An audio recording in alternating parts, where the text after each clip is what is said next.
तो हम ये अभी 18 दिन में 18 अध्याय, शायद कुछ अध्याय को 2 दिन लग सकता है, दूसरा अध्याय बड़ा है, तो पूरा समझने का प्रयास करते हैं।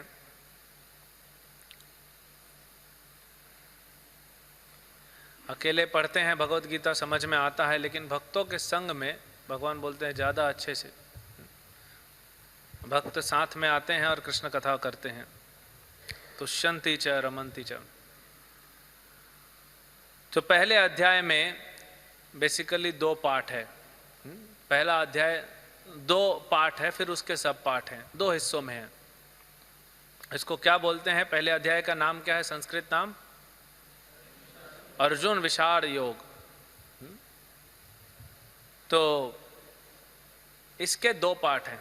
पहला पाठ श्लोक नंबर 1 से लेकर श्लोक नंबर 26 तक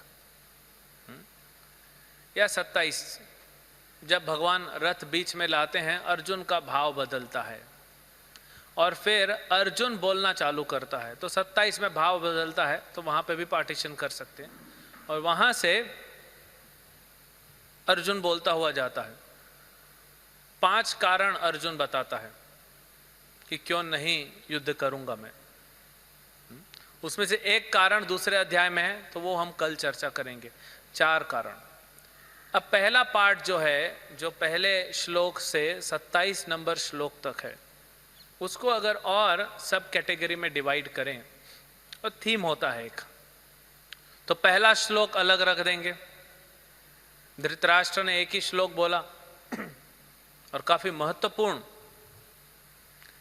हमारी चेतना कैसी है, कैसे पता पड़ेगी? जब हम कुछ बोलते हैं तब हमारी चेतना पता पड़ जाती है। कोई भी हम प्रश्न पूछते हैं तो उससे पता पड़ता है कि वो भक्त की चेतना क्या चल रही है, वो क्या सोच रहा है, उसका विचार क्या है, वो प्रश्न के रूप में आता है। हम जैसे व्यवहार करते हैं या जब बोलते समय जो शब्दों का प्रयोग करते हैं, वो ऐसे ही नहीं आता, वही हमारी चेतना से आता है। कई बार हम बोलते हैं नहीं नहीं, गलती से मेरे मुख से ये निकल गया, मुझे तो ये ऐसा बोलना था बाद में, लेकिन उस समय जो आपकी चेतना है, चाहे सतोगुण चाहे रजोगुण तमोगुण, वही निकलेगा, कुछ और नहीं निकलेगा। इसीलिए जब हम क्रोध से ग्रसित हो जाते हैं, काम क्रोध से तमोगुण पूरा जकड़ लेता है, तो हमारी भाषा भी वैसी हो जाती है। उस समय कोई आपको बोले कि ये लो अमृत पियो और अमर हो जाओगे, तो उसको भी हम कैसा बात करेंगे हमको पता है, क्योंकि हम उस गुण में हैं। इसीलिए माया ये 3 गुणों से हमको चला रही है। कौन कार्यरत है? ये गुण कार्यरत है। तो हमारी क्रियाएं, हमारी भाषा, ये सब हमारे गुणों पे आधारित है। और कल देखेंगे दूसरे अध्याय में अर्जुन पूछता है ना, कैसे चलता है, कैसे बैठता है। तो जो शुद्ध भक्त है उसके बारे में पूछते हैं। तो धृतराष्ट्र का चेतना यहाँ पे निकल के बाहर आएगा, दबाने का कोशिश कर रहा है, लेकिन शब्दों का प्रयोग को दबा नहीं सकते। उसके बाद दुर्योधन का चेतना भी आएगा, अर्जुन का चेतना भी आएगा, 3 लोगों का। तो पहला श्लोक है वो धृतराष्ट्र उवाच। उसके बाद श्लोक नंबर 2 से लेकर श्लोक नंबर 14 तक, 13 तक, श्लोक नंबर 13 तक युद्ध की तैयारी के बारे में है। वो हम देखेंगे। और इसमें क्या क्या है। कौरव अपने, दुर्योधन जाता है, आचार्य से बात करता है, फिर कौरव अपने शंख बजाते हैं। श्लोक नंबर 14 से श्लोक नंबर 20 तक ये तीसरा सब सेक्शन, जहाँ पे पांडवों का जीत, पांडवों की विजय निश्चित है, वो पता पड़ेगा वहाँ से। फिर 21 से 27 तक अर्जुन कृष्ण को कहेंगे कि चलो रथ लेके, और 27 के बाद अर्जुन के वो 4 कारण, क्यों मैं नहीं लड़ूंगा या क्यों किसी को भी नहीं लड़ना चाहिए, वो हम देखेंगे, है ना। तो पहला है धृतराष्ट्र उवाच धर्म क्षेत्रे कुरुक्षेत्रे। क्यों पूछ रहा है? धृतराष्ट्र पूछता है संजय से। धृतराष्ट्र ने कहा, हे संजय, धर्म भूमि कुरुक्षेत्र में युद्ध की इच्छा से एकत्र हुए मेरे तथा पांडु के पुत्रों ने क्या किया? ये कैसा प्रश्न है? ये प्रश्न का जरूरत है? ये प्रश्न का कोई जरूरत नहीं है। जब भगवान कृष्ण शांति दूत बन के आए थे, हाँ, धृतराष्ट्र बैठे हैं सभा में, राजा, भगवान साइड में आके बैठे, क्योंकि राजा की गद्दी पे राजा ही बैठता है।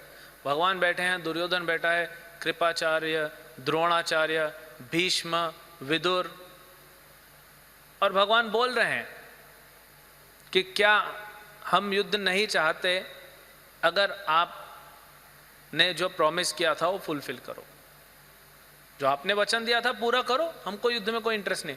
क्योंकि भगवान कहते हैं, कितना सुंदर बात भगवान कहते हैं यहाँ पे, कि युद्ध से सिर्फ नुकसान होगा, बहुत सारे लोग मारे जाएंगे, waste of money, waste of resources, कितने सारे हथियार वेस्ट होंगे, कितना टाइम वेस्ट होगा, और सब नष्ट हो जाएगा, कुछ नहीं बचेगा। क्योंकि यह युद्ध कोई छोटा मोटा युद्ध नहीं होगा, ये दो भाइयों का युद्ध होगा, तो इतना विशाल हो जाएगा ये कि पूरा विश्व समाहित हो जाएगा। तो भगवान ने कहा युद्ध से हमेशा नुकसान है। प्रयास किए भगवान, शांति दूत बन के आए थे, तो दुर्योधन बोले मैं तो नहीं दूंगा। तब धृतराष्ट्र बोलना चाहिए था ना दुर्योधन को, कि हमारा वचन था कि इनका इंद्रप्रस्थ इनको लौटाएंगे अगर ये 12 साल वनवास और 1 साल अज्ञातवास पूरा करेंगे। कर लिया, तुम तो नहीं ढूंढ पाए ना। तब धृतराष्ट्र नहीं बोला, पूरी जिंदगी धृतराष्ट्र नहीं बोला, और इसी कारण महाभारत हुआ। तो राजा की गद्दी बड़ी जिम्मेदारी की गद्दी है। अगर वो चुप बैठेगा तो राज्य नहीं चलेगा, नीचे सब आपस में लड़के मरेंगे, जैसा महाभारत में हुआ। धृतराष्ट्र ऐसे राजा था। तो दुर्योधन मना किया। कृष्ण बोलता है चलो मान लिया, मत दो इंद्रप्रस्थ, 5 गांव दे दो, और 5 गांव के नाम भी बताए कृष्ण ने, ये 5 गांव दे दो, 5 पांडव हैं, एक एक गांव संभाल लेंगे, खुश रहेंगे। धृतराष्ट्र पूछते हैं कृष्ण से कि कृष्ण, क्या युधिष्ठिर मान जाएगा 5 गांव में? कृष्ण ने कहा धृतराष्ट्र को, ये देखिए, ये विश्वास, गुरु को भक्त के, शिष्य के ऊपर और भगवान को भक्त के ऊपर ऐसा विश्वास होना चाहिए। ऐसे भक्त भगवान के असली पार्षद होते हैं। ऐसे भक्त भगवत धाम जाते हैं, ऐसे भक्त यहाँ रहते हैं, प्रचार करते हैं। कृष्ण कहते हैं धृतराष्ट्र से, महाराज आप चिंता मत करिए, मैं यहाँ जो फैसला लेके जाऊँगा, जो डील मैं यहाँ कंप्लीट करके जाऊँगा, 5 भाई खुशी खुशी उसको स्वीकार करेंगे, कोई उफ भी नहीं करेगा, ये मैं आपको गारंटी देता हूँ। फिर भी धृतराष्ट्र को सोचना चाहिए, एक कृष्ण है जो अपने भाइयों के लिए, पांडव उनके भाई थे कृष्ण के, वो उनके लिए डिसीजन ले रहा है, और मैं राजा होकर राज्य के लिए डिसीजन नहीं ले रहा हूं। थोड़ा तो सोचना चाहिए था, तब भी नहीं सोचा।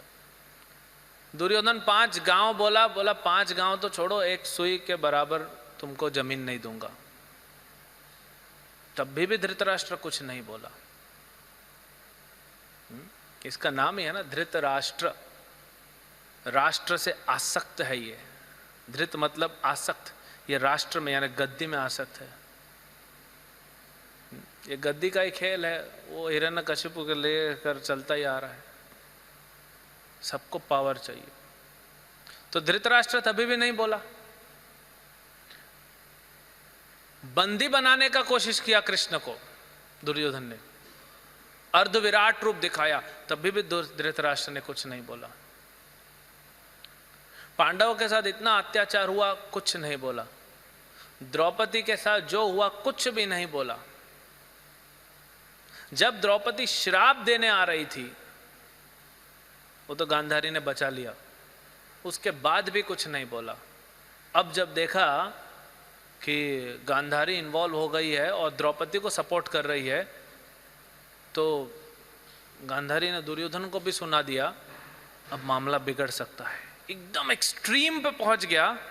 तब धृतराष्ट्र बोलता है द्रौपदी को, हाँ, कि देखो, पुत्र वधू बोलता है, बहू तुम क्रोध मत करो, अच्छा तुम सब कुछ करो, और वो बेचारी जिसका तुमने इतना इज्जत का पूरा फलूदा कर दिया वो कुछ भी ना करे, क्योंकि पता था धृतराष्ट्र को श्राप देगी तो पूरा कुल नाश हो जाएगा। तभी भी धृतराष्ट्र तब बोलते हैं तुम वरदान मांगो, मांगो वरदान। तो द्रौपदी बोलती है हमारे पति को छोड़ दीजिए, युधिष्ठिर को। दूसरा वरदान, यानी पांचों को छोड़ दीजिए। दूसरा वरदान, बोले इनके हथियार इनको दे दो। नहीं, मुझे और भी देना है, और देना है मुझे। अच्छा, इतनी देर कहाँ था? देखिए कैसा मेंटालिटी है, चीटिंग मेंटालिटी। इतनी देर क्यों नहीं बोला? अब और भी लो, और भी लो बोल रहा है, बेटी और लो तुम। ये भी नहीं सोचा कि द्रौपदी कोई साधारण स्त्री नहीं है, वो अग्निकुंड से प्रकट हुई है। तो द्रौपदी बोलती है नहीं, क्षत्रिय की पत्नी हूँ, 2 वरदान से ज़्यादा मांगूंगी नहीं।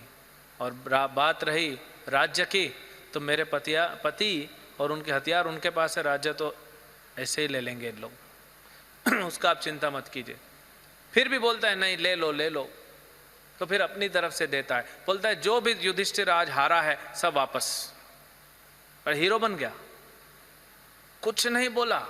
इसीलिए व्यासदेव बोलते हैं 4 विलेन है महाभारत में, धृतराष्ट्र, दुर्योधन, शकुनी और कर्ण, और ये जड़ है उसकी। कुछ नहीं बोला, बाद में दाता बन रहा है कि मैं दे रहा हूं तुमको, पूरा वापस दे दो, युधिष्ठिर को सब वापस दे दो। फिर भी दुर्योधन घुमा दिया। दुर्योधन बोला धृतराष्ट्र को, बाद में जाकर बोलता है रूम पे कि या तो मैं सुसाइड कर लूं, या तो युधिष्ठिर को वापस एक आखिरी दाव के लिए बुलाओ, उसमें वनवास का सिचुएशन रखो। धृतराष्ट्र नहीं मानता है, गांधारी मना करती है, बोलती है धृतराष्ट्र को जाने दो इसको सुसाइड करने के लिए। और धृतराष्ट्र वो बोलता है ठीक है बुलाओ। और युधिष्ठिर ने वचन लिया था, कसम खाई थी युधिष्ठिर ने राजसूय यज्ञ में कि मेरे बड़े जो भी बोलेंगे मैं वो करूंगा। फिर आ गया खेलने, क्या करेगा, क्योंकि वो तो वचनबद्ध है। तो सब हार गए। कहाँ गया? अभी कल ही तो आपने, कल सवेरे आपने बोला कि युधिष्ठिर जो जीता दे दो, द्रौपदी बेटी हमारी, ऐसा ऐसा, लेकिन अब फिर दे लिया। तो ये धृतराष्ट्र है, ये धृतराष्ट्र मेंटालिटी है। अब यहाँ पे हमारे आचार्यों ने और उस मेंटालिटी को विस्तार किया। धृतराष्ट्र को दुर्योधन से कितना प्रेम था, उससे ज्यादा प्रेम था उसको राज्य से। विश्वनाथ चक्रवर्ती ठाकुर कहते हैं क्यों ये पूछता है प्रश्न, क्यों प्रश्न पूछा? क्योंकि वो चाहता है कि युद्ध हो,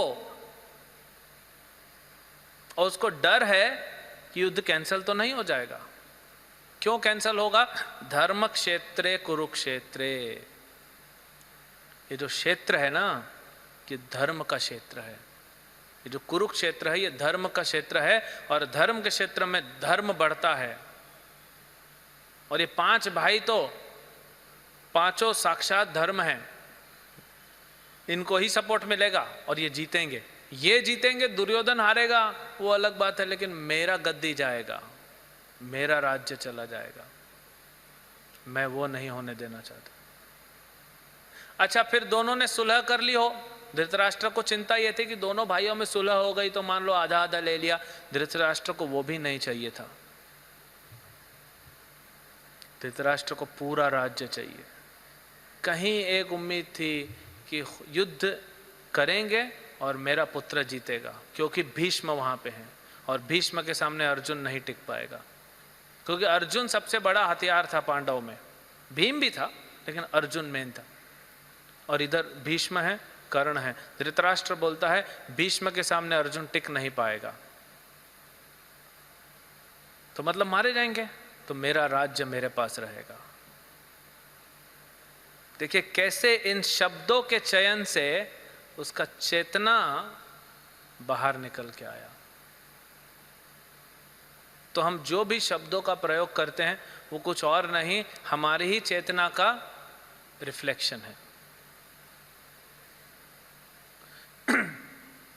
तो पूछते हैं कि क्या किया? अब युद्ध करने गए तो युद्ध करेंगे ना, और क्या करेंगे, लेकिन क्यों पूछा? इसी कारण पूछा कि सुलह तो नहीं हो गई। कहीं ना कहीं दोनों तरफ से घबराया हुआ था। एक तरफ से था कि धर्म का क्षेत्र है, कृष्ण साथ में है, दूसरी तरफ लगता था नहीं नहीं भीष्म जो हैं वो पावरफुल है। धृतराष्ट्र को पता है कि कृष्ण जो है भगवान है, वो जानता था। अक्रूर जी जब समझाने आए थे कृष्ण ने भेजा था अक्रूर को द्वारका से कि आप धृतराष्ट्र को समझाइए। हम उम्र है ना, अक्रूर जी कृष्ण के चाचा लगते हैं, धृतराष्ट्र भी उस जनरेशन के, जाके थोड़ा समझाओ, पता लगाओ। तो अक्रूर जी समझाते हैं धृतराष्ट्र को, लेकिन धृतराष्ट्र कहता है कि मैं क्या करूं, धर्म में मेरी प्रवृत्ति नहीं हो रही और अधर्म से मेरी निवृत्ति नहीं हो रही। पता है क्या सही क्या गलत, लेकिन स्ट्रेंथ नहीं है इंटरनल। जो गलत कर रहा हूं मुझे पता है ये गलत है, लेकिन मैं पीछे नहीं हट पा रहा हूं। जो सही है वो करना चाहिए, वहां मैं बढ़ नहीं पा रहा हूं। तो इसीलिए इस दुनिया में भी हम देखते हैं कि नॉलेज बहुत लोगों के पास है, क्या सही क्या गलत, लेकिन फिर भी गलत में क्यों जाते हैं? क्योंकि इंटरनल स्पिरिचुअल स्ट्रेंथ नहीं है उनके पास, वो आध्यात्मिक शक्ति नहीं है। वो आध्यात्मिक शक्ति आती है भक्ति से। अगर युधिष्ठिर का और भगवान राम का उदाहरण देखें हम महाभारत और रामायण में, तो धर्म के लिए जो खड़े हुए इन लोग, ये दोनों का उदाहरण शाइन करता है, अलग से चमकता है।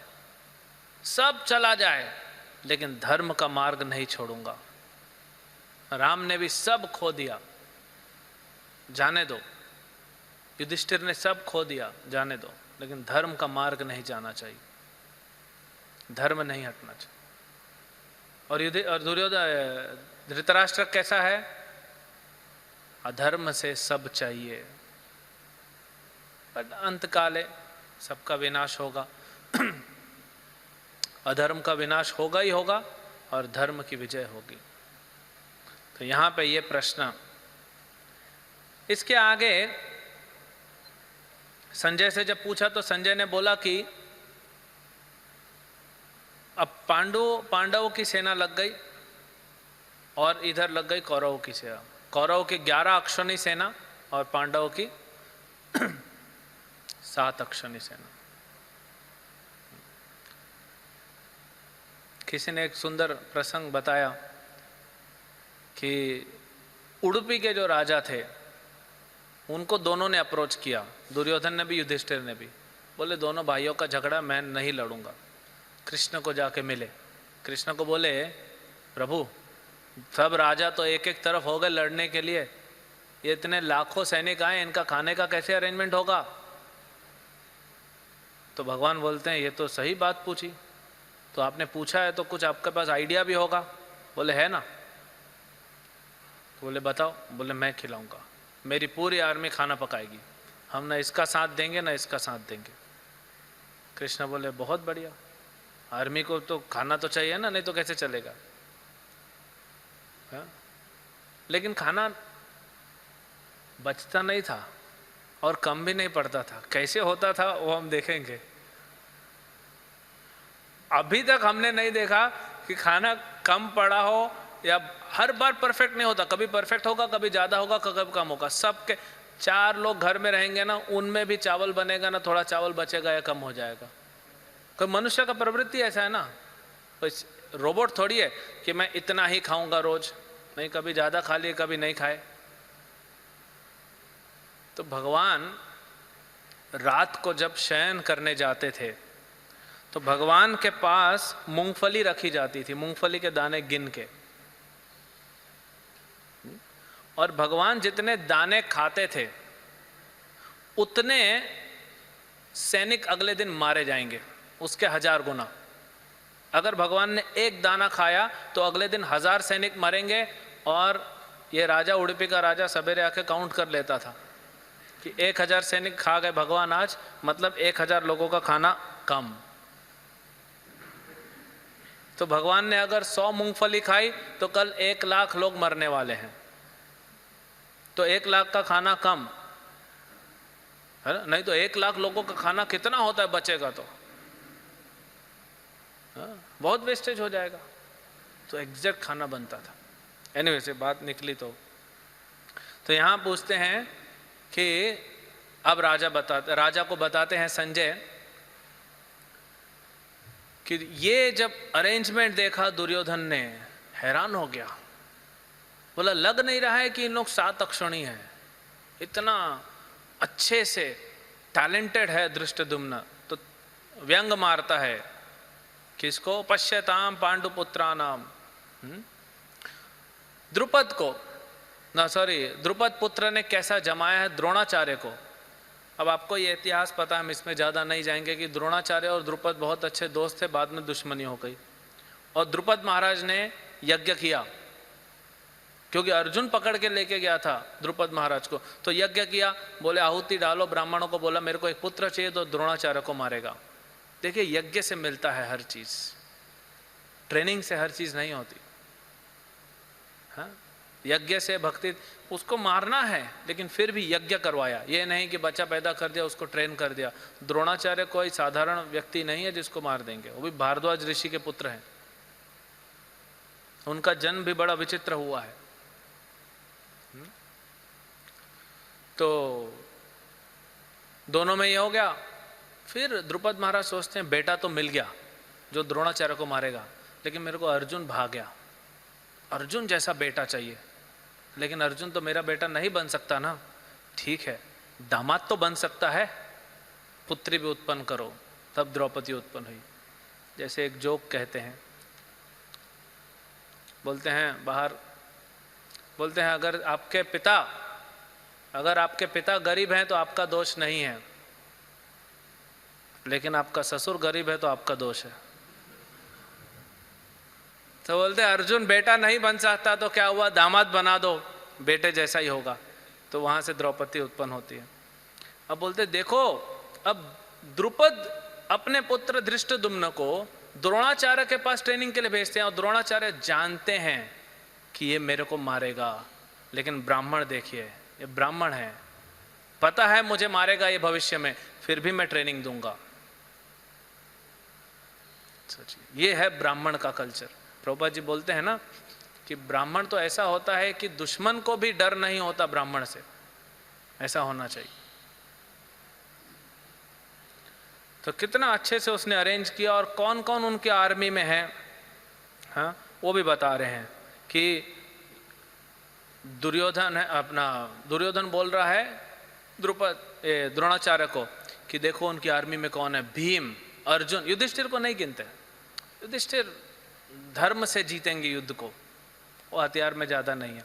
तो भीम है, अर्जुन है, और उनके बराबर के युयुधान, वो महारथी युयुधान, विराट और द्रुपद स्वयं है, दृष्टकेतु, चेकितान, काशीराज, पुरुजित, कुंती भोज, शैब्य तो इधर आ गए थे, ये सब जो हैं, और युयुधान, युद्धमन्यु, सुभद्रा का पुत्र और द्रौपदी के पुत्र, ये सब इनके महारथी हैं।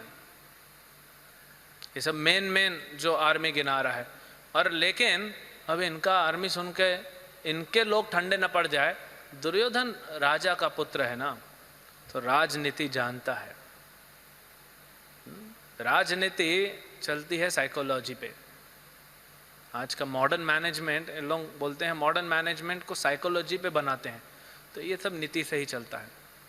तो देखें कि हमारे लोगों का उत्साह कम ना हो जाए तो बोलते हैं द्रोणाचार्य को, लेकिन आप ये मत सोचिए कि हमारे पास कोई कम है, हमारे पास आप हैं। हाँ, यहाँ बोलते हैं भवान भीष्मान, आप हैं, भीष्म है, कर्ण है। कर्ण था नहीं वहाँ पे, फिर भी कर्ण है बोलते हैं, क्योंकि दुर्योधन के हृदय में कर्ण है, उसकी चेतना में कर्ण है, कर्ण ही बचाएगा मेरे को। और कृपाचार्य है, अश्वत्थामा है, विकर्ण है, सोमदत्त का पुत्र भूरिश्रवा है, कि सब कभी हारे नहीं युद्ध में। और हमारे पास ऐसे ऐसे योद्धा हैं, दुर्योधन बोलता है, जो मेरे लिए मर मिटने को तैयार हैं। तो आचार्य कहते हैं कि माता सरस्वती दुर्योधन के मुख से बुलवाई कि ये मेरे लिए मरने को भी तैयार हैं, ये मरेंगे, ये सत्य है, तुम्हारे लिए ही मरेंगे, लेकिन मरेंगे जरूर। और बोलते हैं कि भीष्म जो है, हमारे साथ भीष्म है सेनापति, और भीष्म का बल कैसा है, अपर्याप्तम। उसके हिसाब से क्या अपर्याप्त है, बहुत है, लेकिन अपर्याप्त का एक और मतलब होता है कि ये तो कम पड़ेगा, पर्याप्त नहीं है, भीष्म का बल कम पड़ेगा, मतलब हम हारेंगे। और बोलता है भीम का बल, अभी उधर तो सेनापति भीम नहीं है, कौन है, धृष्टद्युम्न, लेकिन इसके दिमाग में, इसके चेतना में भीम है ना, इसका मेन कॉम्पिटिटर भीम है। तो बोलता है कि भीम का बल पर्याप्त है, इसके हिसाब से भीम का बल लिमिटेड है। लेकिन आचार्य कहते हैं कि इसके सरस्वती ने इसके मुख से क्या निकाला, भीम का बल पर्याप्त है, मतलब पर्याप्त है, सफिशिएंट है, वो जीतेंगे। कैसा उसका मीनिंग है। अब भीष्म और द्रोणाचार्य, ये कमजोर नस है दुर्योधन की, है ना। ये सबसे शक्तिशाली हैं, लेकिन इनका हृदय अर्जुन के पास है, इनका प्राण अर्जुन के पास है, तो ये लोग कमज़ोर पड़ सकते हैं। तो यहाँ पे भी खेल खेल गया। द्रोणाचार्य को तो भगवान बोल के सबसे पहले रिस्पेक्ट दिया, उसको अपने साथ कर लिया। अब भीष्म जो है, क्योंकि द्रोणाचार्य बहुत गरीब हो गए थे, कुछ नहीं था, तब इनको कौरव में बुलाया था कि ट्रेनिंग दो, भीष्म ने बुलाया था। तो उन्होंने हमारा नमक खाए, काइंड ऑफ दुर्योधन सोचता था तो हमारे साथ ही रहेंगे, लेकिन भीष्म पे डाउट हमेशा रहा। तो भीष्म को कहते हैं, सबको कहते हैं कि आप सब भीष्म को सपोर्ट करो, भीष्म हैं, लेकिन अकेले भीष्म क्या करेंगे। इसको डाउट था कि भीष्म कमजोर पड़ जाएंगे अगर अर्जुन के साथ युद्ध में, तो आप लोग भिड़ जाना। तो इसीलिए ये देखिए कैसे चेतना पता पड़ती है शब्दों से। अब भीष्म भी कम राजनीति नहीं है ना, वो भी राजा है, वो जानते हैं क्यों बोल रहा है जो बोल रहा है। ठीक है, तेरे को खुश करने के लिए दुर्योधन, मैं शंखनाद करूंगा। तब शंख बजाते हैं, बड़ा जोर से शंख बजाते हैं, सारे इंस्ट्रूमेंट बजना चालू हो जाते हैं, बहुत आवाज़ होती है, लेकिन किसी को फर्क नहीं पड़ा। दुर्योधन खुश हो गया, वो शंखनाद से दुर्योधन खुश हो गया। तो शंख, नगाड़े, बिगुल, तुरही, सींग, सहसा, ये सब बजने लगे और अत्यंत कोलाहल हो गया। दुर्योधन खुश हुआ, बाकी किसी को कुछ नहीं हुआ, अपोजिट पार्टी में कुछ फर्क ही नहीं पड़ा। अब यहाँ से तीसरा सबसेक्शन चालू, ये 7 श्लोक, जिसमें कि उधर क्या हो रहा है पांडवों के बीच, उसका दृश्य अभी संजय बताएंगे धृतराष्ट्र को। बोले उधर क्या है, उधर अर्जुन खड़े हैं अपनी रथ पे, और जिनका रथ चला रहे हैं कृष्ण। श्वेत घोड़े हैं अर्जुन के, सफेद कलर के घोड़े हैं अर्जुन के, सबके अपने अपने रथ होते हैं, और रथ के अलग अलग सिंबल्स होते हैं, अलग अलग घोड़े होते हैं। बलराम जी का हरे घोड़े हैं, और रावण जिस रथ में आया था सीता का अपहरण करने, वो रथ चलाने वाले खच्चर थे। घोड़े पे तो आना चाहिए था, खच्चरों पे आया था वो। तो सबका अपना अपना है। तो यहाँ पे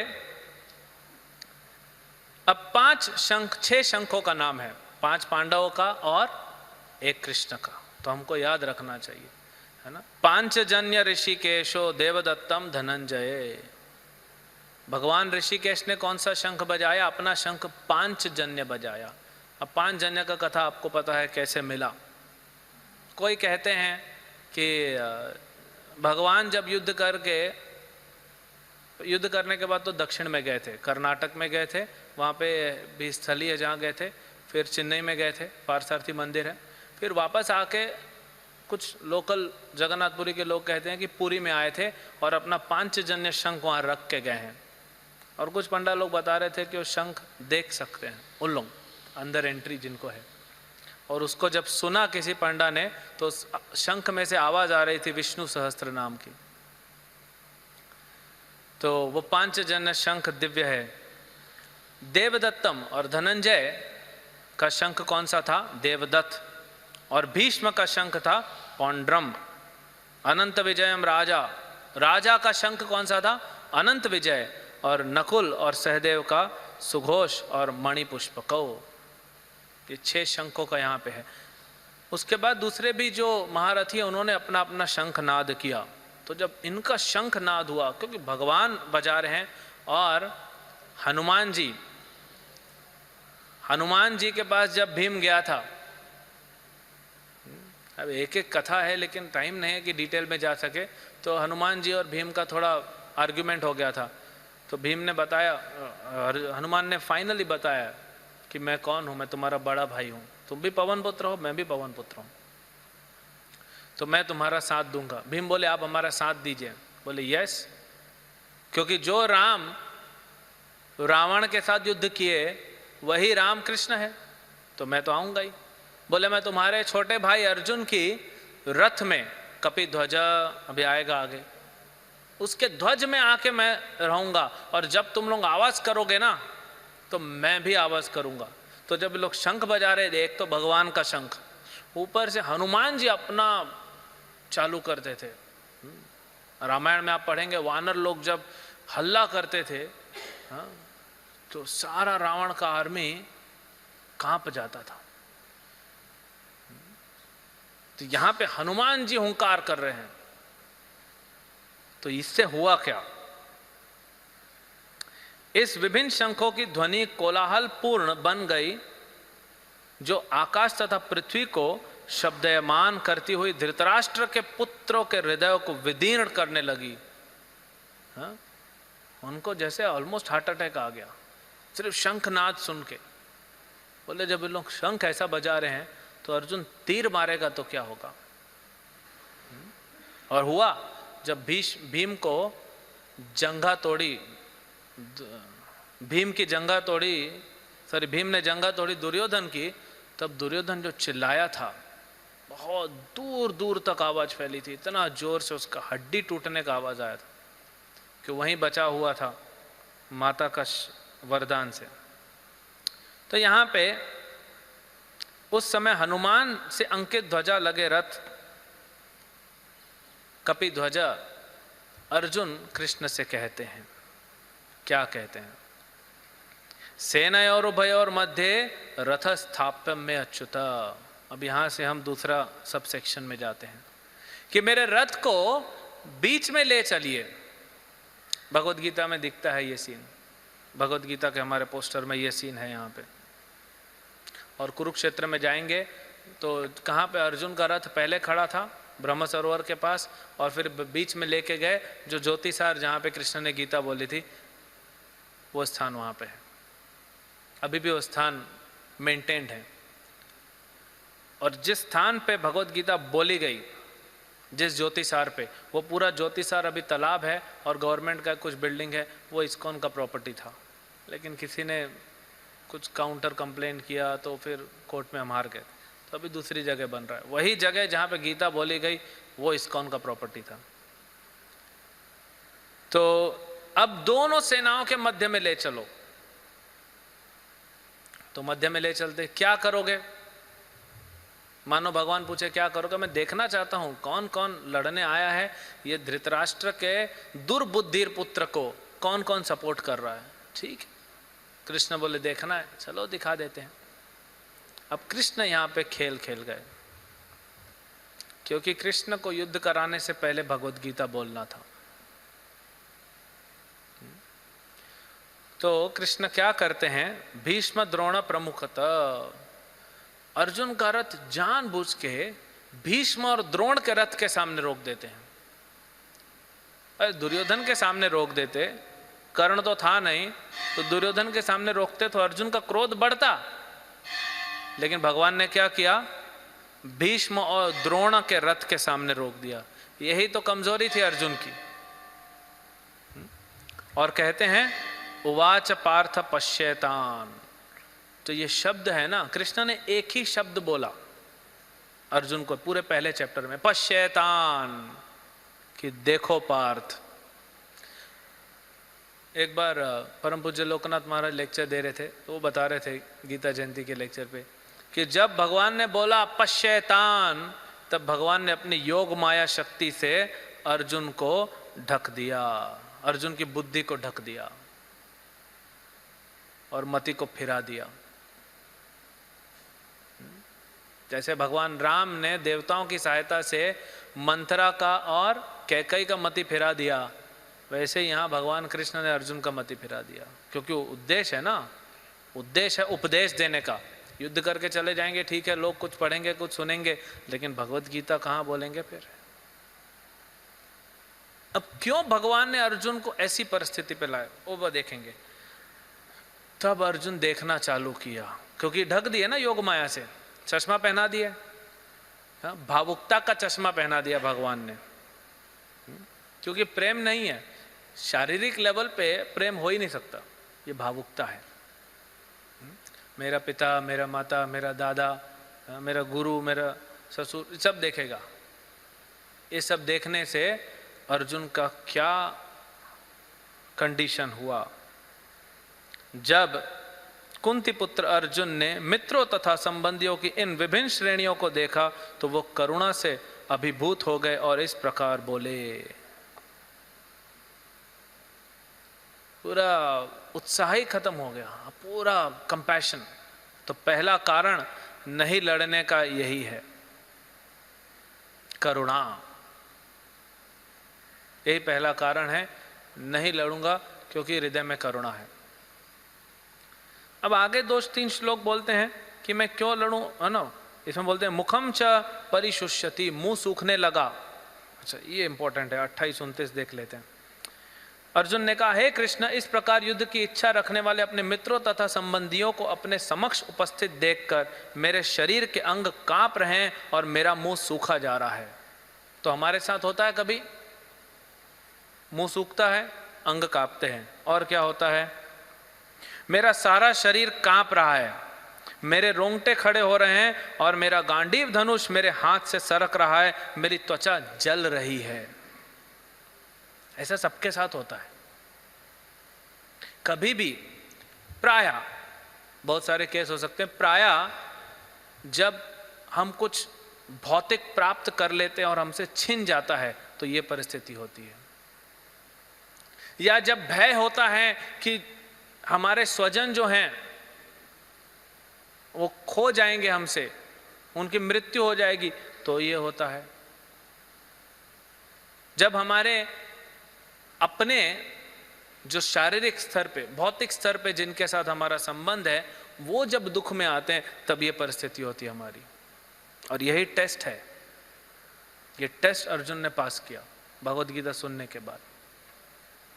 नहीं तो अर्जुन तो वहीं से यू टर्न लेके घर जाने वाला था, वहीं से निकल जाता वापस। तो ये टेस्ट कृष्ण ने करवाया, और ये हम सबके साथ होता है। काम, क्रोध, लोभ, मोह, मद, मत्सर ये जब बढ़ जाते हैं तो ये सिम्टम आता है। जब ईर्ष्या हमारे हृदय में होती है, जो दूसरा व्यक्ति जिसको हम बिल्कुल पसंद नहीं करते, वो जब प्रकृति अपना प्रसिद्धि के सीढ़ियों पे चढ़ता है तो हमारे साथ ये होता है, शरीर जलने लगता है। जब हमारे हृदय में काम है ना, कामातुर हो जाते हैं, ये होता है। जब क्रोध बढ़ जाता है, ये होता है। तो हमारे साथ होता है। तो इसको कैसे डील करना है वो भी भगवान बताएंगे। तो यहाँ पे पहला कारण जो बताया वो अर्जुन की करुणा। बाद में कृष्ण इसका जवाब भी अच्छे से देंगे कि 5 प्रश्नों का 5 जो कारण बताए ना, भगवान अच्छे से अर्जुन को धुलाई करते हुए बताएंगे। हाँ? ये जो धो रहे हैं ना आगे गीता में कृष्ण अर्जुन को, वो हमारे लिए है, अर्जुन के लिए नहीं है। और हमारी परिस्थिति ऐसी है, हम आसक्त हैं भौतिक चीज़ों में, हम फंस जाते हैं। तो इसीलिए हमको गीता का ज्ञान चाहिए। कोई भी व्यक्ति बोलता है गीता मेरे लिए नहीं है, उसको ये 2 श्लोक बता दो, 28 और 29 नंबर, बोलो तुम्हारा ये सिम्टम होता है तो गीता तुम्हारे लिए है, 100% है। सिम्टम दिख रहा है तो फिर क्या। अभी आप डॉक्टर के पास जाते हो, हाँ, डॉक्टर आपका नाड़ी चेक करता है, या आयुर्वेदिक डॉक्टर है कुछ चेक करता है, सिम्टम देखता है, और दूसरे को भी वही सिम्टम है, तो दोनों को सिम्टम जब सेम है तो दवाई भी सेम होगी। जब आपका सिम्टम अर्जुन के जैसा है तो दवाई भी वही होगी जो अर्जुन को दी गई भगवत गीता, सवेरे दोपहर और शाम 2-2 श्लोक, वही गोली हमको भी खानी है। और अगर आपको 2-2 श्लोक से नहीं काम चल रहा है, 4-4 श्लोक है ना। प्रभु जी बैठे हैं यहाँ पे, डॉक्टर लोग बैठे हैं यहाँ पे, नहीं ठीक हो रहा है और बढ़ाओ। प्रभु जी ठीक नहीं हुआ, आपने बताया 10 मिनट एक्सरसाइज करो, नहीं दिन में 2 बार करो, फिर भी ठीक नहीं हुआ 3 बार करो, बढ़ाते जाते डोज, तो बढ़ाते जाओ गीता के श्लोक, ज़्यादा पढ़ते जाओ, ज़्यादा पीते जाओ, ये दवाई ठीक हो जाएगा, गारंटीड सक्सेस, गारंटीड। फिर बोलते हैं अर्जुन, ये इतना महत्वपूर्ण श्लोक है 30 नंबर, इसके ऊपर प्रभुपाद जी का एक लेक्चर है, मैं आपसे रिक्वेस्ट करूंगा वो लेक्चर जरूर सुनिए, आधे घंटे का लेक्चर है, बहुत ही पावरफुल पॉइंट्स प्रभुपाद ने उसमें बोले हैं, बहुत ही सुंदर लेक्चर है। पहले अध्याय का 30 नंबर श्लोक और प्रभुपाद जी का लेक्चर सुनिए। इसमें बोलते हैं विपरीतानि केशव निमित्तानि च पश्यामि विपरीतानि केशव, ये विपरीतानि शब्द को प्रभुपाद जी समझाते हैं। अर्जुन बोलता है, ये दूसरा कारण है, अर्जुन बोलता है भगवान आए तो थे हम सबको मार के युद्ध में जीतेंगे और ये भूमि पे राज करेंगे, मतलब हम आए थे किस लिए, भोग के लिए, लेकिन अब मैं क्या देख रहा हूं, भोग नहीं मिलेगा, सुख नहीं मिलेगा, यहां तो दुख मिलने वाला है मुझे, अपने ही स्वजनों को, अपने लोगों को मारूंगा। तो प्रभुपाद जी इतना सुंदर बोलते हैं, प्रभुपाद बोलते हैं अपने लोगों को मारेगा तो फिर दिखाएगा किसको अर्जुन, अपने ही लोग मर गए तो फिर ये प्रॉपर्टी लेके और ये जो ठाट बाट है किसको दिखाएगा। ऐसे ही संसार में हम लोग हैं, फंसे हुए हैं, न दूसरे को मारना चाहते हैं न रखना चाहते हैं, हाँ बोलते हैं ना गले में हलक में फंस गया है, न निगलते बन रहा है न उगलते बन रहा है। अब अर्जुन इनको छोड़ नहीं सकता क्योंकि ये मार डालेंगे, अर्जुन मारना नहीं चाहता क्योंकि मर गए तो फिर मैं क्या करूंगा अकेला। तो ये विपरीतानि अपोजिट, अब प्रभुपाद जी बहुत सुंदर इसको श्लोक में बताते हैं कि ये संसार में हम जो भी करने जाते हैं ऑपोजिट हो जाता है, भौतिक आध्यात्मिक भौतिक चीज, आप जो करने जाएंगे भौतिक लेवल पे आपको उल्टा रिजल्ट मिलेगा, ये भी गारंटीड है, ये विपरीतानि होगा ही, क्योंकि भौतिक लेवल पे सिर्फ विपरीत रिजल्ट मिलता है। दुर्योधन सोचा कि पूरा भूमिपति बनूंगा, क्या हुआ, हाँ 6/3 का भूमि में दब गया अंदर, विपरीतानि हो गया ना उसके साथ। धृतराष्ट्र ने क्या बोला, मेरा गद्दी रहेगा मेरे साथ, दिया युधिष्ठिर ने, इज्जत मान सम्मान के कारण दे दिया। विदुर आया, ऐसा प्रीचिंग किया, धृतराष्ट्र घर छोड़ के निकल गया। और युधिष्ठिर को गद्दी नहीं चाहिए थी, उसके लिए भी विपरीतानि हुआ क्योंकि भगवान उसके साथ गद्दी मिल गई।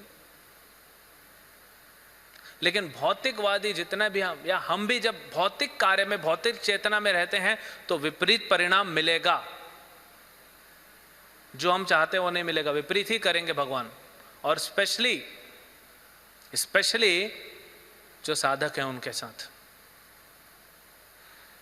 जो साधक हैं भगवान उनके साथ विपरीत करते हैं। क्यों, अरे मेरा भजन करता है, अरे क्या बीच बीच में इधर घूम के आता हूँ, उधर घूम के आता हूँ, उधर घूम के आता हूँ, थोड़ा थोड़ा माया के पास जाता है, तो इसको माया देवी को भगवान बोलते हैं मारो इसको, 2-4 फटका वापस इधर ही आएगा, फिर जाएगा नहीं।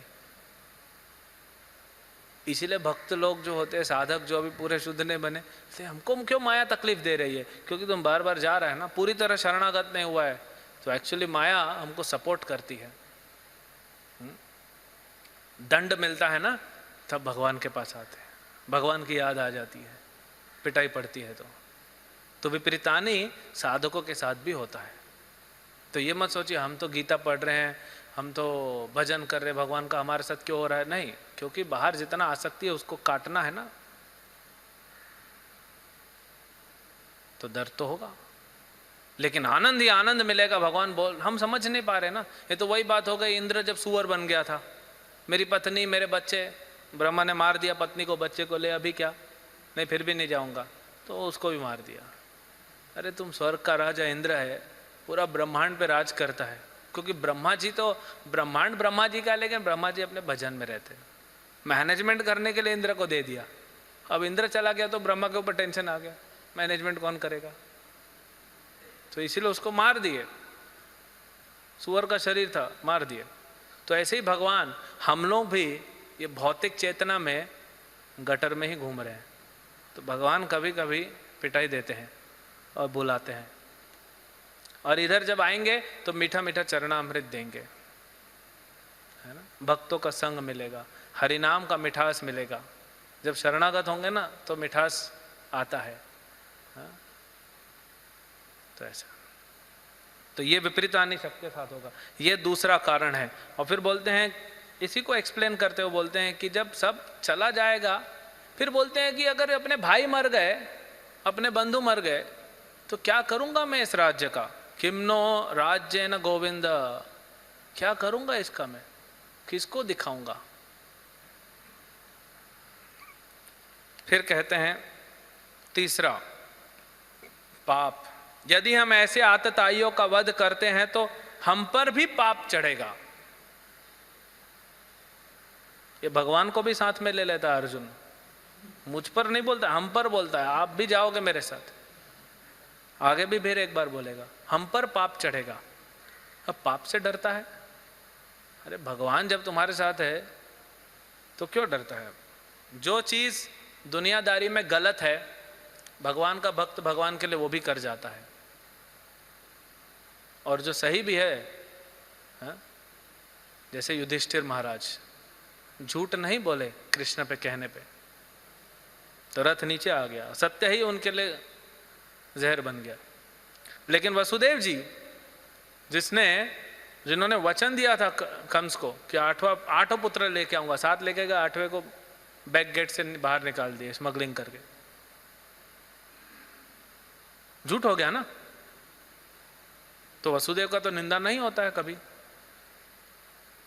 कोई नहीं बोलता वसुदेव जी सत्यवादी नहीं, धोखा दिया कंस को, नहीं, क्योंकि आप भगवान के लिए कर रहे हो। तो अर्जुन यहां पे भगवान को ही सिखा रहा है।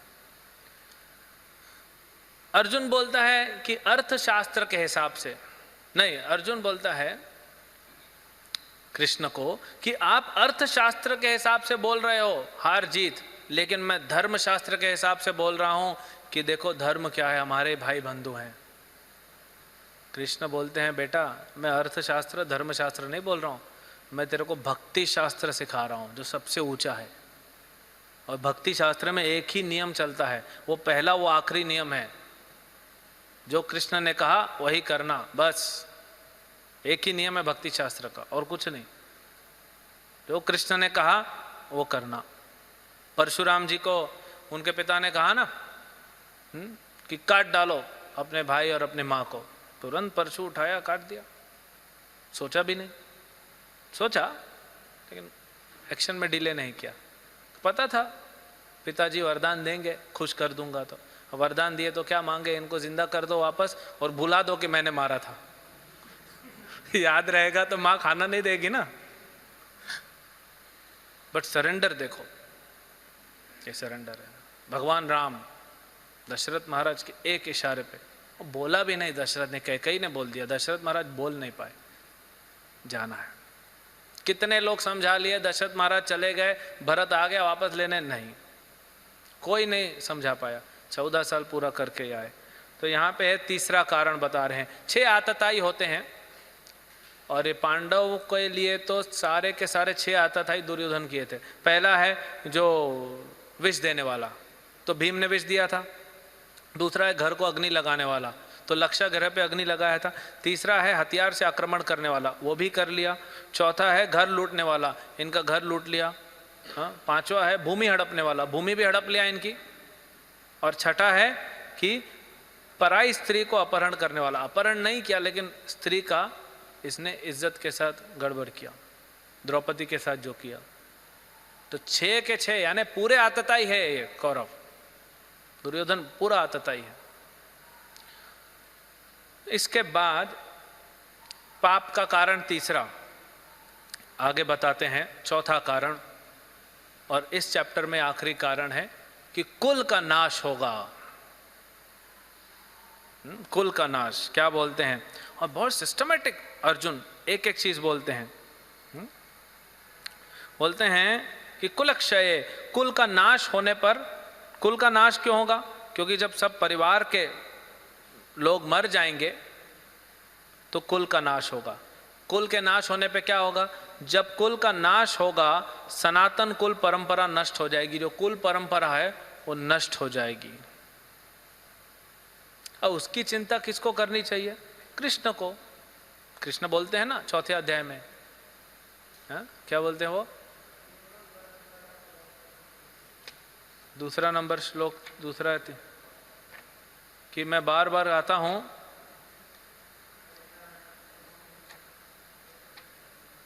कौन सा श्लोक है,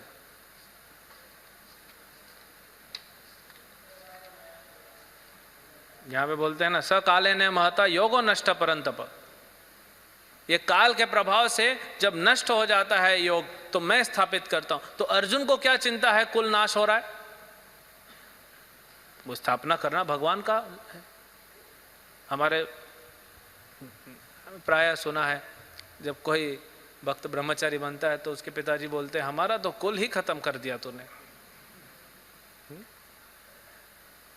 कुल खत्म कहाँ हुआ, और कुल इतना कौन सा बड़ा कुल था, ब्रह्मा से लिंक तो दिखाओ।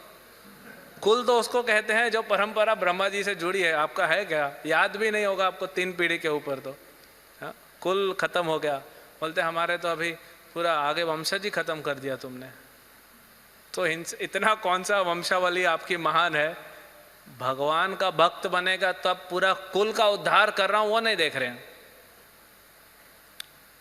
जो भक्त बनेगा शुद्ध वो पूरे कुल का उद्धार कर रहा है, कुल नाशक कैसे बन गया, पूरा उद्धार कर रहा है। यहां पे अर्जुन बोलता है कुल का नाश होने पे कुल परंपरा नष्ट हो जाएगी, इस तरह शेष कुल भी अधर्म में प्रवृत्त हो जाएगा, बचेगा ही नहीं कुछ। जब पुरुष मारे जाएंगे तो स्त्रियां भी अधर्म में लग जाएंगी। जब कुल के अधर्म प्रमुख हो जाता है तो कुल की स्त्रियां दूषित हो जाती हैं। जब पुरुष मारे जाएंगे तो स्त्रियां दूषित हो जाती हैं, और स्त्रीत्व के पतन से हे वृष्णिवंशी अवांछित संतानें उत्पन्न होंगी। जब स्त्री दूषित हो जाएगी समाज में तो अवांछित संतान उत्पन्न होगी।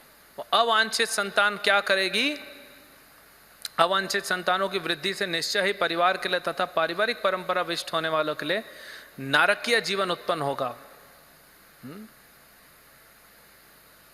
अवांछित संतान मतलब वर्ण संकर, वर्ण संकर होगा तो कोई पिंड नहीं करेगा। आज नहीं हो रहा, बहुत लोग को तो पता भी नहीं, भारत में भी नहीं पता नौजवानों को बाहर कि पिंडदान क्या होता है, और होता भी नहीं। श्राद्ध वाद बहुत लोग नहीं मानते, नहीं करते।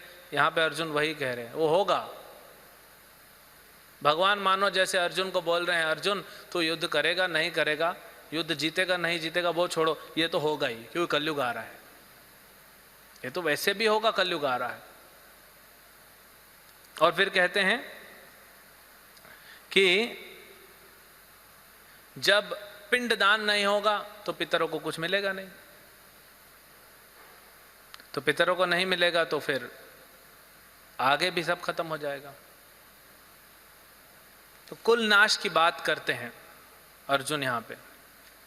फिर कहते हैं मैंने गुरु परंपरा से सुना है, भगवान को सिखा रहा है। देखिए अर्जुन का चेतना भगवान ने योग माया में ढका, ये हम लोग का भी चेतना होता है। हम लोग भी अपने गुरु को, अपने वरिष्ठों को सिखाने लग जाते हैं, कि वही चेतना है। कृष्ण को सिखा रहा है। कृष्ण ने 4 परंपराएं चालू की, लक्ष्मी जी से और शिव जी से, ब्रह्मा जी से और सनत कुमार, 4 कुमारों से, और वो चारों परंपराओं का कंट्रोल कृष्ण अपने हाथ में रखते हैं। वो कृष्ण को अर्जुन बोलता है कि मैंने गुरु परंपरा से सुना है। कृष्ण सुन रहे हैं, धैर्य बड़ा है कृष्ण में। हाँ, नहीं तो कौन सी गुरु परंपरा से सुनना है बता तो। तेरी गुरु परंपरा ऊपर लेके जा, मैं ही मिलूंगा ऊपर। है तो मैं जो बोल रहा हूं वो सुनो। बोलता है गुरु परंपरा सुनाओ कि जो लोग कुल धर्म का विनाश करते हैं सदैव नरक में जाते हैं। अब इसको नरक में जाने का डर लग, तो यहां क्या बोलते हैं, ओहो कितने आश्चर्य की बात है कि हम सब जघन्य पाप करने के लिए उद्यत हो गए हैं, राज्य सुख भोगने की इच्छा से प्रेरित होकर हम अपने संबंधियों को ही मारने पे तुले हैं। देखो कैसा बोल रहा है, कृष्ण को बोल रहा है। ठीक है, कृष्ण बोलते हैं निकलने दो, जितना निकल रहा है निकलने दो, खाली हो जाएगा फिर हम डालेंगे। अगले चैप्टर में जो हम कल चर्चा करेंगे उसमें तो सीधा सीधा बोलता है कि क्या आप अपने गुरु को सांदीपनि मुनि और अपने दादा उग्रसेन को मारोगे? मेरे को तो बोलते मारो। तो जब चेतना दूषित हो जाती है तो भेदभाव नहीं देखता कोई व्यक्ति, किससे बात कर रहा है, कैसे बात कर रहा है। लेकिन जो बड़े होते हैं, स्पेशली जो भक्त होते हैं, वो धैर्य रखते हैं, वो समझ जाते हैं।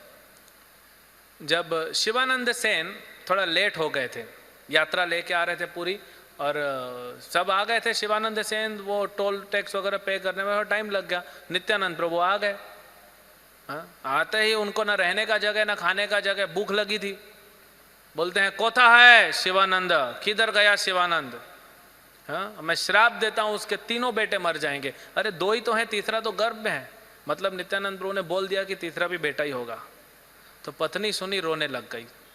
तब तक शिवानंद आ गए। शिवानंद आए तो छाती पे मारा एक लात नित्यानंद ने।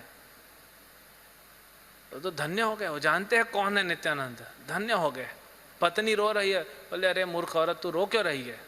अगर नित्यानंद के बोलने से हम सब मर भी जाएं, तेरे तीनों पुत्र मर जाएं, तो सब वैकुंठ जाएंगे।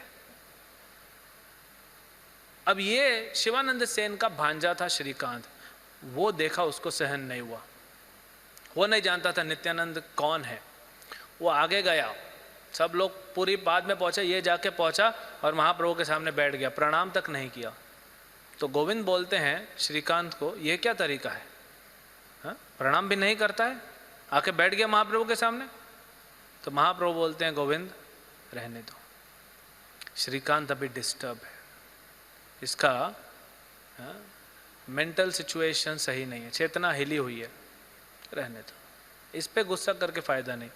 तो ये भी बड़े लोगों का एक, जो बड़ा है वो बड़प्पन दिखाना चाहिए।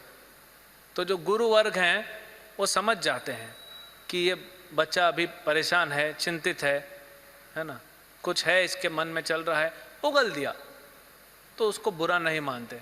अब बुरा मानते तो प्रभुपाद जी देखो कितना सहे, कितने भी हमारे सीनियर डिवोटी संस्था में सह रहे हैं, हम लोग जाके बोल देते हैं, लोग सहते हैं, उनको पता है डिस्टर्ब है, ये उसका थोड़ा शांत हो जाएगा, अब ठीक हो जाएगा। लेकिन हमको भी संभलना चाहिए कि हम ना बात करें ऐसे, और अगर कोई हमारा छोटा बात करे तो हम उसको समझ जाएं। तो दोनों ही सतोगुण में होना चाहिए। फिर यहाँ पे भगवान बोलते हैं, सॉरी अर्जुन बोलता है, ये सब होने के बाद बोलता है कि अगर धृतराष्ट्र का ये पुत्र दुर्योधन मेरे को मार भी डाले ना, मैं हथियार नहीं उठाऊंगा, हथियार मैं छोड़ दूंगा। हथियार तो छूट ही गया था, गांडीव नीचे रख दिया था। बोलता है ये मेरे को निहत्था मार भी देगा ना, तो भी मैं कुछ प्रतिरोध नहीं करूंगा। और इतना बोल के अर्जुन बैठ गया, दुख से पूरा भर गया था, इमोशनल, पूरा भावुकता में घिर गया था। कुछ नहीं, जो व्यक्ति भावुकता में होता है ना, उसको कुछ समझ में नहीं आता, कितना उपदेश दे दो वो नहीं समझ में आएगा। तमोगुण और रजोगुण में कोई व्यक्ति है तो उसको कभी उपदेश नहीं देना चाहिए, थोड़ा देर रुक जाओ, ठहर जाएगा। प्रभुपाद जी के पास एक डिसाइपल ने चिट्ठी लिखी, बोले प्रभुपाद मैनेजमेंट में बहुत हैरेसमेंट हो रहा है, समझ में नहीं आ रहा है क्या करूं क्या नहीं करूं। प्रभुपाद ने बहुत सुंदर उदाहरण दिया। प्रभुपाद बोले जब बारिश के सीजन में बहुत बारिश होती है तो तालाब उथल पुथल हो जाता है, प्लस मिट्टी आती है हर जगह से, पानी मिट्टी लेके आता है और मैला हो जाता है। आप देखेंगे कार्तिक के समय में पूरे स्वच्छ हो जाते हैं जलाशय, क्योंकि मिट्टी बैठ गई, हवा नहीं चल रही, अब जल स्वच्छ हो गया। तो प्रभुपाद बोले बैठो और इंतजार करो, और ये जलाशय, ये तालाब फिर स्वच्छ हो जाएगा, तब तुम अपना चेहरा देख सकते हो। तो जब मैनेजमेंट में या कोई भी डिसीजन लेने में बहुत ज़्यादा तकलीफ हो रही है, खिंचाव हो रहा है इधर उधर इमोशंस का, थोड़ी देर शांति से बैठ जाओ, थोड़ा भजन कर लो, भागवतम पढ़ लो, मन शांत हो जाएगा, इमीडिएटली कृष्ण तुमको डिसीजन देंगे। तो जो रजोगुण तमोगुण में है, कृष्ण अभी कुछ नहीं बोल रहे, निकालने दो अर्जुन को, निकालने दो, अगले चैप्टर में बोलना चालू करेंगे। अब यहाँ पे संजय बोलते हैं धृतराष्ट्र को। संजय ने कहा, युद्ध भूमि में इस प्रकार कहकर अर्जुन ने अपना धनुष तथा बाण एक और रख दिया और शोक संतप्त चित्त से रथ के आसन पर बैठ गया। ये सुनकर धृतराष्ट्र बड़े खुश हो गए, ये तो जाएगा वापस बिना लड़े, तो दुर्योधन का तो राज्य, मतलब राज्य मेरा। लेकिन अगले ही श्लोक में, अगले अध्याय के पहले श्लोक में संजय धृतराष्ट्र के उस खुशी को, उस सुख को खत्म कर देंगे। बताएंगे कि अर्जुन भले दुखी है, ग्रसित हो गया है भावुकता में, लेकिन ऋषिकेश उसके साथ है, इंद्रियों के स्वामी, वो उसको ऊपर उठा देंगे, तो ज़्यादा खुश होने की जरूरत नहीं। तो ये है पहला अध्याय, जिसको हमने 2 सेक्शन में बांटा है। हमने नहीं बांटा, शास्त्र आचार्यों ने बांटा है 2 सेक्शन में।